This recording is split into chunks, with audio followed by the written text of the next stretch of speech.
Hey everybody, me again. Just to start off with something everyone knows and recognizes, here is a Glock 19. Pretty much anyone that's been shooting for a while knows about Glock. They know if they love it or they hate it, because that's it with a Glock. There really is no middle ground. I mean, I'm sure someone out there says, but they haven't said anything yet. The Glock 19, great gun. I love my Glock, compete with my Glock, I shoot my Glock all the time. It's reliable, it's accurate, it's almost concealable. In the winter, it'd be a great carry gun. Throw a jacket on over everything, and it would just work great. It is empty. The only complaint I really have about Glocks is the factory sights just kill me. I am not a fan of the line in the back with the dot in the front. They are good for quick target acquisition. I shoot IDPA with my Glock. I do okay with it.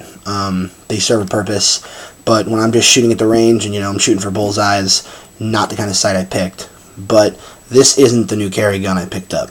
I decided to pick up a SIG P938. It is also unloaded. It is a subcompact 9mm. It's basically a baby 1911. The controls are all the same. You lock the slide back, the slide releases in the same spot, the safety lever's in the same spot, the magazine releases in the same spot. So anyone familiar with the 1911 will be, able to do the manual of arms on this pistol pretty easily. Most of the 938s come standard with SIG night lights, SIG light night sights. I don't think guns come with night lights.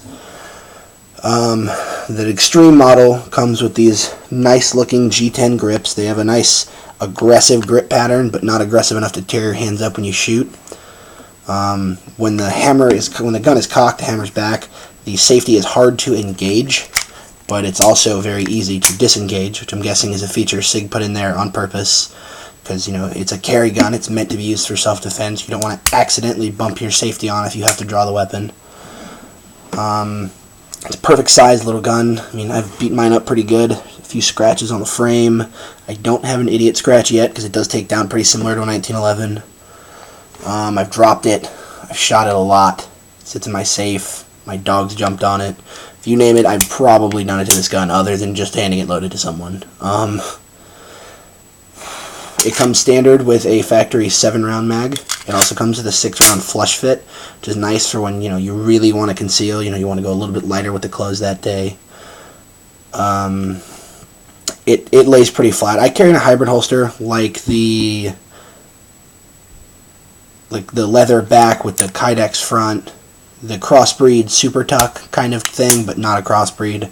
I prefer Fox. It's the same product for a third of the price. Now this gun's not super new, but not very many people know about it. A few people have asked me, what do you carry? And at the range, I'll, pull it out of the bag and be like, oh, I carry this. I'm like, oh, a SIG 238. And I'm like, oh, not quite, because this is my SIG 238, also unloaded. Basic standard features, except for the fact that it does not have an ambidextrous safety. And while it does have night sights, it has the light gathering front sight, which is nice for shooting during the day. The grips are aftermarket. This is my fiance's gun, so no, I did not pick the pearl grips. Just a quick size comparison. If you stack them up, pretty good. The 9mm in the back has a little bit longer barrel. The magazine's about the same, but the grip's a little wider. I mean, it has to accommodate a larger bullet. Basically, the controls are the same. It's a little bit fatter if you hold them side by side, but they're basically the same gun. This one's just ramped up to 9mm a little bit. And for a comparison most people will be familiar with, you stack it on the Glock, it basically just disappears. I mean, if you ever carried a Glock 19, you have an inch less barrel here, the grip's a third, smaller. Just width-wise, it's almost half. The 3-dot night sight pattern really helps me. I mean, this is by no means a target gun, but at 10 yards, I don't have trouble hitting a paper plate. It's definitely sufficient for a carry gun. This is a reliable little gun. I mean, people swear by the 1911. Well, I swear by my little 1911 SIG. It's basically the same designs. It takes down the same. The recoil spring's pretty much set up the same. There's just no barrel bushing on the front of the gun. It's reliable. I probably put about 400 rounds through it. I will say that if you're thinking about buying one of these and you have a bunch of tool ammo, you might want to rethink that. The chambers are tight on these little SIGs.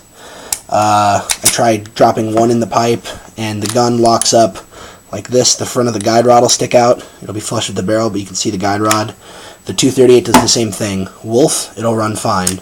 The same thing for the 238. I don't know if it's just the chamber tolerance is a little tighter, Wolf's tolerances are a little looser, but these little baby SIGs will not run tool ammo at all. Like, I've gotten a maximum of 2 rounds in one magazine to cycle, and at that point it was palm stroking the back of the gun to get it to chamber.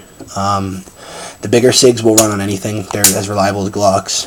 I swear by SIG now.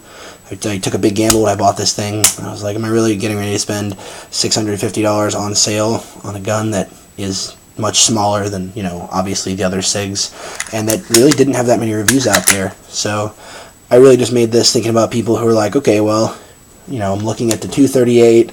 Is there a better option? Well, personally, I prefer the 9mm to the 380. Cheaper to practice, more power, ammo availability.